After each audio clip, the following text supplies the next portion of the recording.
भर्गो देवस्य धीमहि धियो यो न प्रचोदयात्। ॐ शान्ति शान्ति शान्तिः। Namaskar, my dear friends. I am starting the videos on Upanishads. Upanishads, they are the main part of Advaita Vedanta.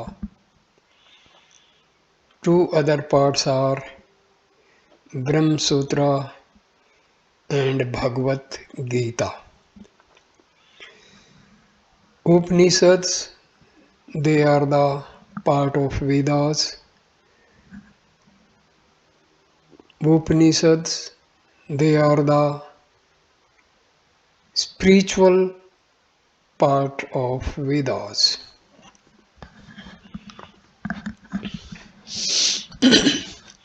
Vedas are the oldest book in the whole world.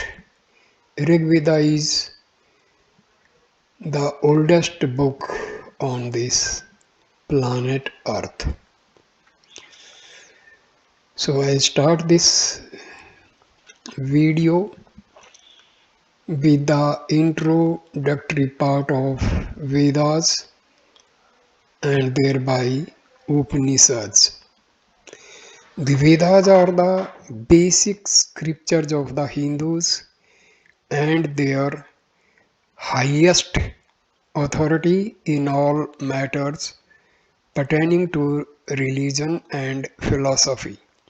They are moreover the earliest extant Indo-Aryan literary monuments. The Hindus regard them as eternal, without beginning, without human authorship. The primary meaning of the name Veda is knowledge, supersensuous wisdom. The secondary reference is to the words in which that knowledge is embodied, and so the term Veda denotes not only the orthodox religious and philosophical wisdom of India, but also the books in which the earliest utterances of that wisdom are preserved. The Hindus look upon these books with the highest reverence. They are known as the word Brahma, the Shabda Brahma. Knowledge is of two kinds. The first is derived from the sense organs and corroborated by various evidences based upon the experiences of the sense organs. This is the form of knowledge that falls within the scope of the physical sciences.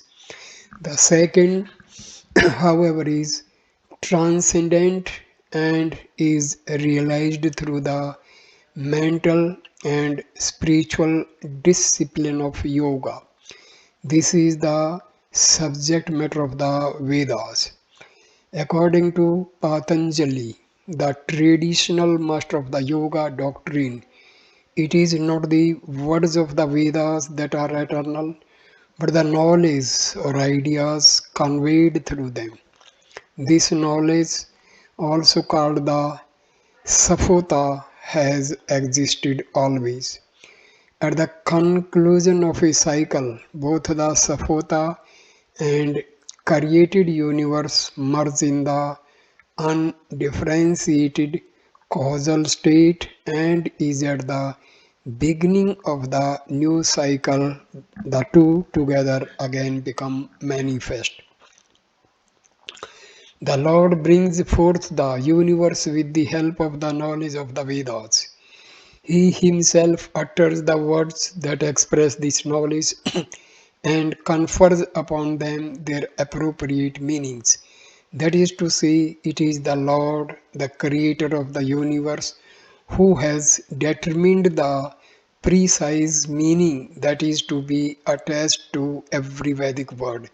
He is the first teacher of Vedic truth. Though the words may be different in different cycles, the ideas conveyed through them remain unalterable. No human intellect can interfere with them.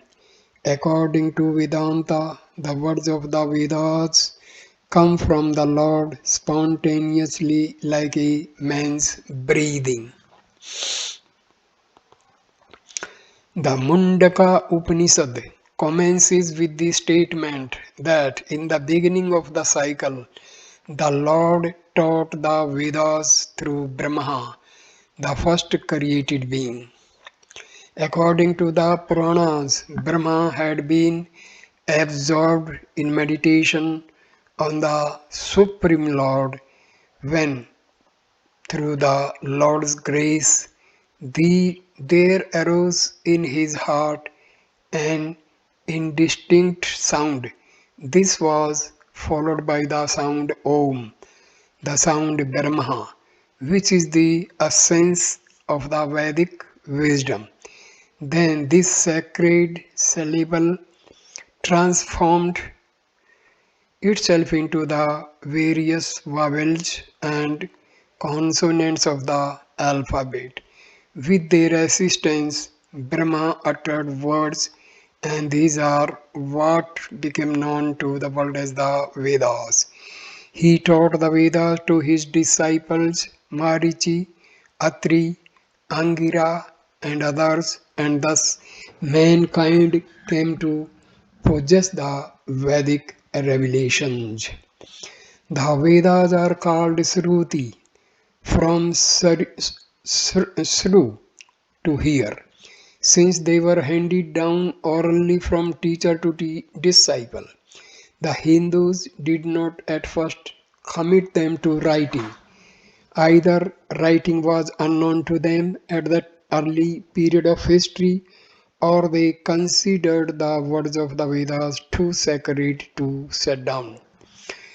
Written words become the common property of all, whereas the Vedas were to be studied only by those who had been initiated by a qualified teacher. Such was the high esteem in which the Hindus held the words that they did not make the slightest change even in the pronunciation while passing them on from generation to generation. Hence, though committed to writing only many centuries after their composition, the Vedas as we now possess them contain the exact words and ideas that were known to the most ancient Hindus. The divisions of the Vedas. The Vedas have been divided in various ways. The two most general divisions according to subject matter are known as the Karma Kanda and Jnana Kanda. The first deals with karma, ritualistic action, sacrifices, etc., the purpose of which is the attainment of material prosperity here on earth and felicity in heaven after death. The second is concerned with the knowledge through which one is liberated from ignorance and enabled to realize the highest good. In the Puranas, it is stated that Vyasa was commanded by Brahma to make a compilation of the Vedas. Vyasa is reputed to be the author of the Mahabharata, of which the Bhagavad Gita forms a part. He lived at the time of the Battle of Kurukshetra. The authorship of several Hindu scriptures is ascribed to Vyasa. Either there was more than one Vyasa or other Indian writers following a well-known custom by means of which Importance was often given to books in ancient times, published or circulated their own works under the name of this great philosopher. With the help of four disciples, so the tradition goes, this great saint and poet arranged the Vedas in four books, namely the Rig, Yajur, Saman, and Atharva. He was thus the classifier of the Vedas, though not their author. For many centuries before his time, the Vedas had been known and their injunctions had formed the basis of all Hindu philosophic thought and all Brahmanical ceremonial.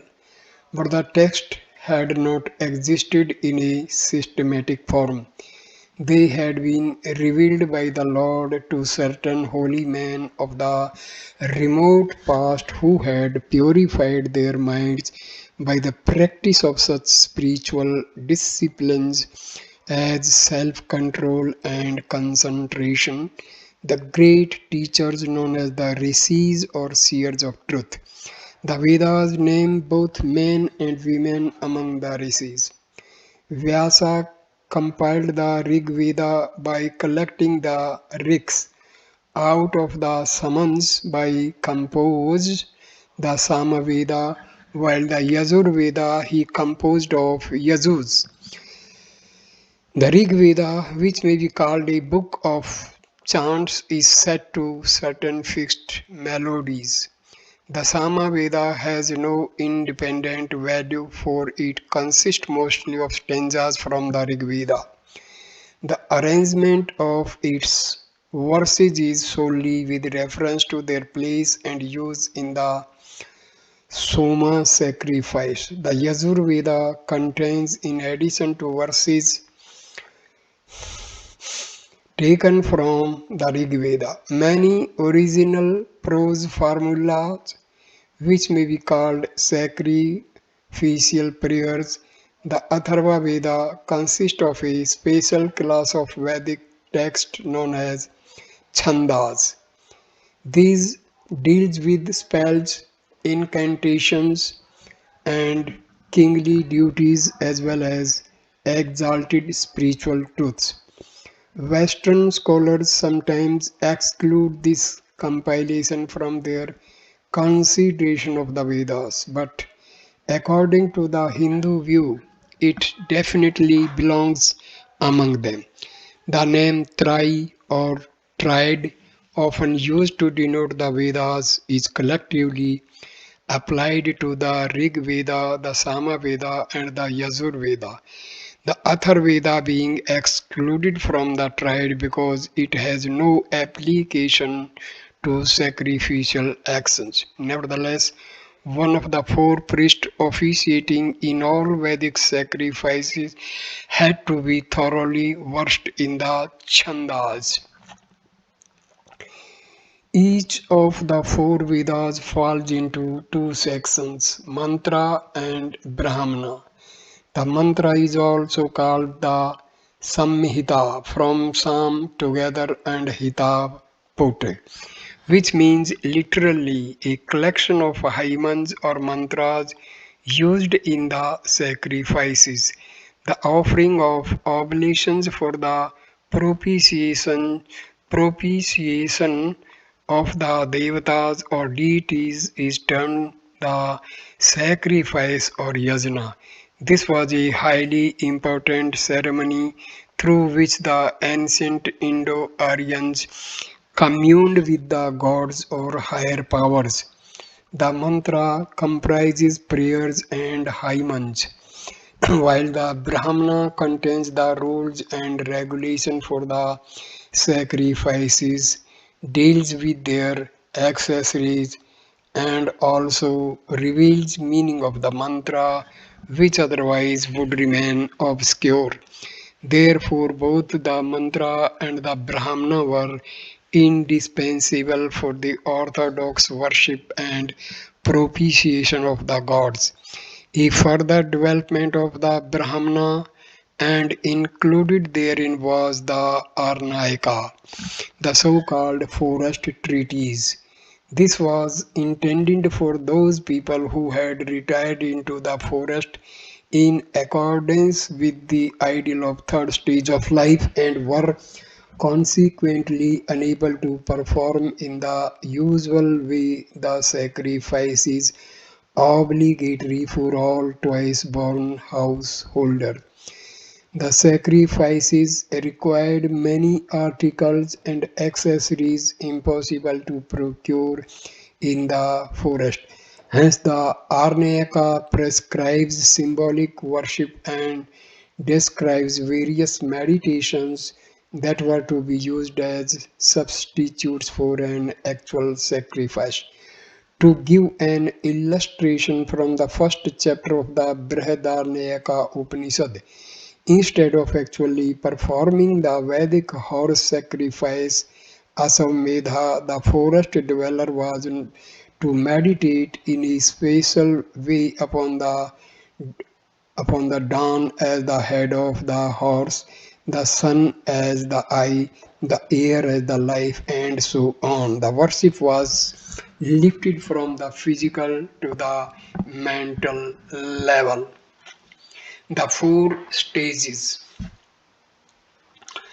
The full life period of an Indo-Aryan was divided into four stages, namely Brahmacharya, Grihastha, Vanaprastha, and Sannyasa. The first stage was devoted to study. The celibate student led a life of chastity and austerity and served his teacher with humility.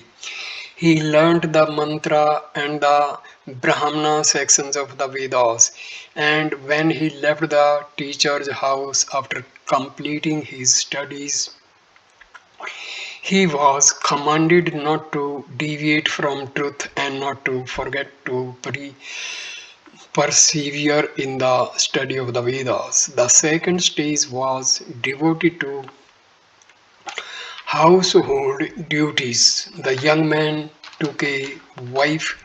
Both together performed the Vedic sacrifice with the hymns of the mantra and in accordance with the rules laid down in the Brahmana.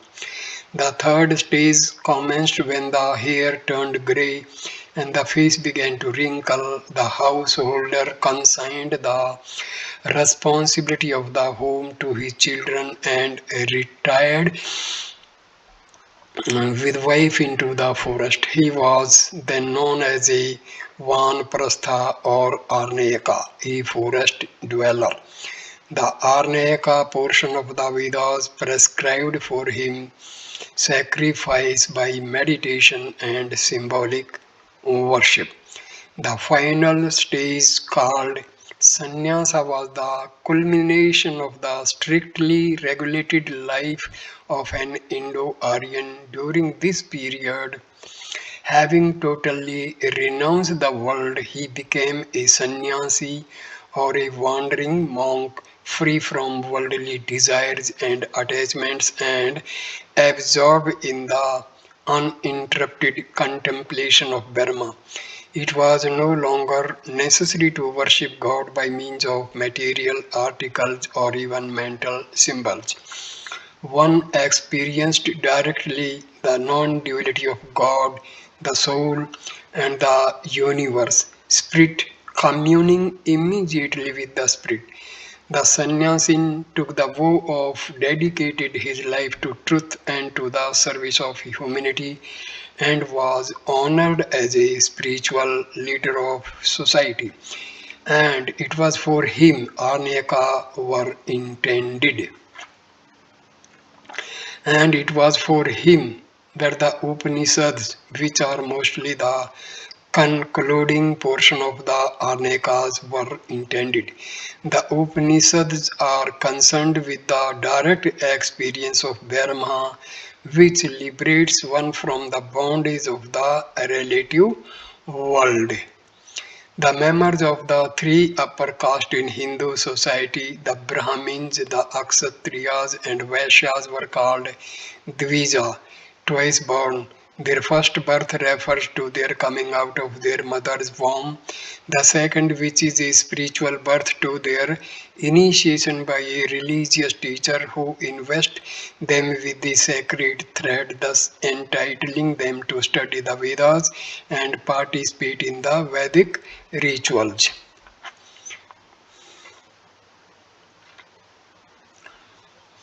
Thus, the Indo-Aryan seers arranged the Vedas to conform to the four stages of life. The brahmachari studied the Samhita, the householder followed the injunctions of the Brahmana, the forest dweller practiced contemplation according to the Arneka, and the sannyasi, which was guided by the exalted wisdom of the Upanishads. According to the Hindu view, all four portions of the four Vedas were revealed simultaneously and have existed from the very beginning of the cycle.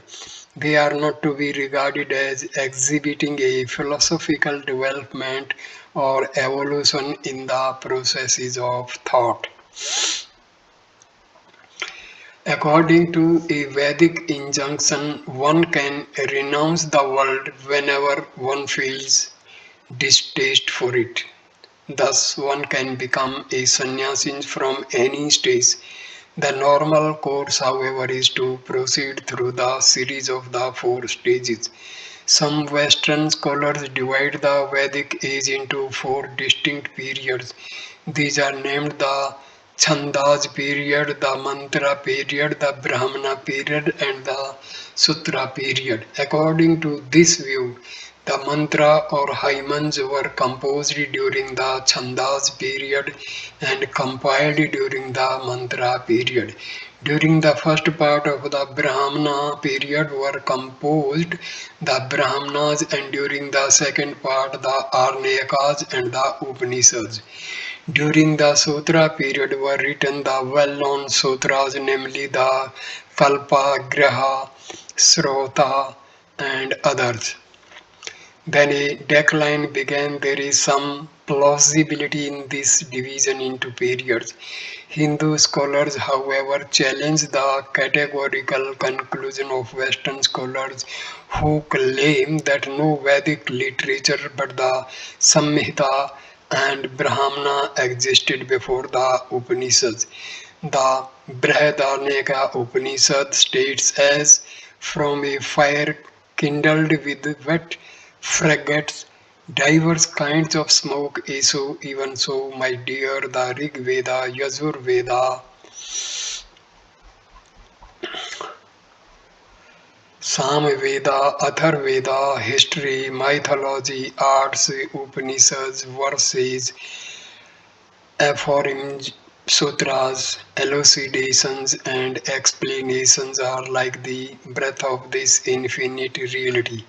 In the Chandogya Upanishad, Narada gives an account of various subjects studied by him prior to his coming to Sanakumara.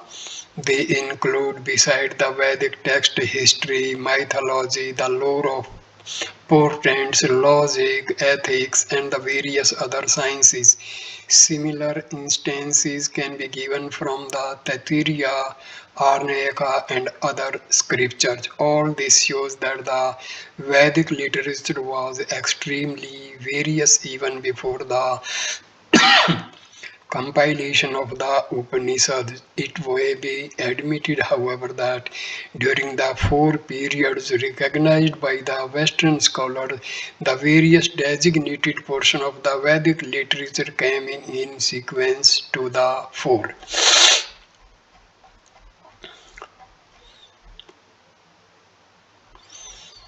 It has already been stated that Vyasa systematized the Vedas in four books.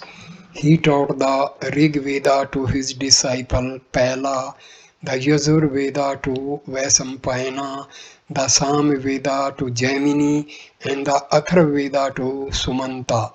Among the disciples of Vasampayana was the celebrated Yajna Valkya, one of the great teachers of the Brihadaranyaka Upanishad.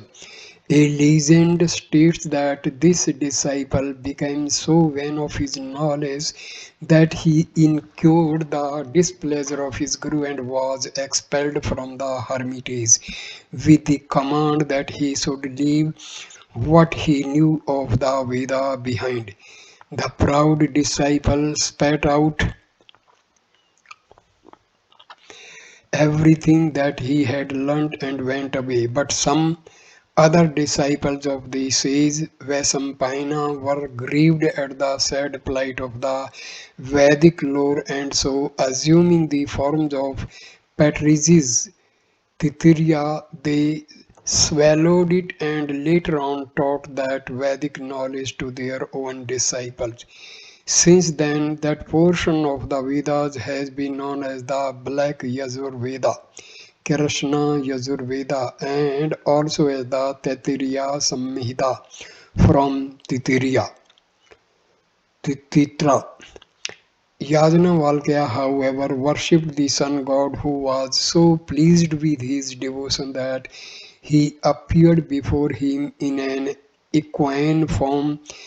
The god committed to him the Vedic knowledge that later on became known as the White Yajurveda, Sukla Yajurveda, or the Vajsneyi Samhita from Vaja, meaning energy, strength. This was the version of the Veda that Yajnavalkya taught to his disciples. The four basic Vedas gradually branched off into many recensions or shakhas at the hands of various teachers after whom they were named. Thus, the Satpatha Brahmana of the White Yajurveda survives in the Kanva and Madhyandina recensions, according to the two disciples of the Yajna Valkya. They differ from each other greatly in content as well as in the number and arrangement of the sections and chapters, the former having 17 and the latter 14 sections. The concluding portion of the last book of both recensions is the Brihadaranyaka Upanishads, but here again the two versions often differ. Shankaracharya based his commentary on the Kanva recensions. Samveda, Atharveda, history, mythology, arts. So each of the Vedas contain its own Brahmanas, which, as already stated, provide instructions regarding the procedures of sacrifice and also through the Arnayakas, meditations and symbolic worship for the forest dwellers. The Atriya and Kausitaki Brahmanas belong, for example, to the Rigveda, the Taittiriya and Maitrayani to the Black Yajurveda, the Satpatha to the White Yajurveda, the Chandogya and the Tandya to the Samveda, and the Gopatha Brahmana to the Atharveda. In most cases, the concluding portion of the Arnayaka is the Upanishad, also called the Vedanta, because in it the Vedic wisdom reaches its culmination, Anta. It shows the seeker the way to liberation and the highest good. Usually there is a full series from the Samhita or mantra through the Brahmana and Arnayaka to the culmination in the Upanishad. For example, the Taittiriya Samhita is followed by the Taittiriya Brahmana, at the end of which comes the Taittiriya Arnayaka. And this is concluded by the Taittiriya Upanishad. But in rare instances, an Upanishad may come directly at the conclusion of the Samhita, as in the case with the Isa Upanishad. The Taittiriya Upanishad form the last three chapters of the Taittiriya Aranyaka. The Brihadaranyaka Upanishad, the last six chapters of the Satpatha Brahmana. The Aitreya Upanishad, the last five chapters of the Aitreya Aranyaka, and the Kena Upanishad, the ninth chapter of the Talvakara Brahmana of the White Yajurveda. The antiquity of the Vedas. One hesitates to enter into a discussion of the time when the Vedas were collated. The compiler Vyasa is reputed to have been alive at the time of the Battle of Kurukshetra. But when was that battle fought? Some European Indologies assign the Vedas to the 12th century BC, others to earlier ages. Max Muller, for example, supposed the date to be about 1200 BC, but Hogg about 2400. Neither believed, of course, in the divine origin of the hymen. Bal Gangadhar Tilak, an eminent Indian scholar, calculated from astronomical data and suggested that the mantras of the Rig Veda were brought together about 5000 years before the Christian era, while according to the Orthodox tradition, the text even before their compilations had been known to the rishis for unnumbered years. In short, the dates of the Vedic hymens and collections are far from clear. One reason for the obscurity is that the ancient Hindus lacked the historical sense.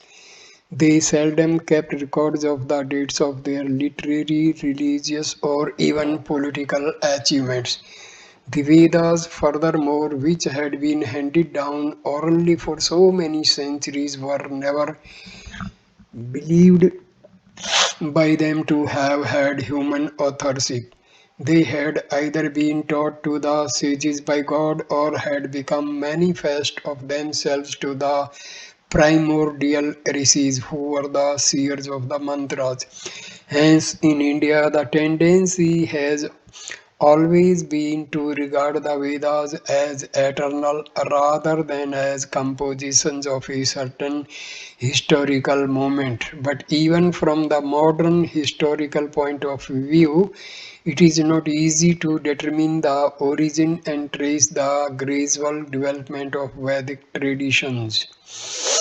The Rig Veda, which is generally recognized as the earliest of the four, contains lofty philosophical concepts and sentiments of a monastic caste, such as Western thinkers are inclined to assign to a later and highly developed stage of human thought. The reality is one we read, for example, but the sages call it by various names. Moreover, we find that a critical spirit has already been developed. The ability of the gods, who themselves exist in time and space and are victims of causality to create the universe, is questioned.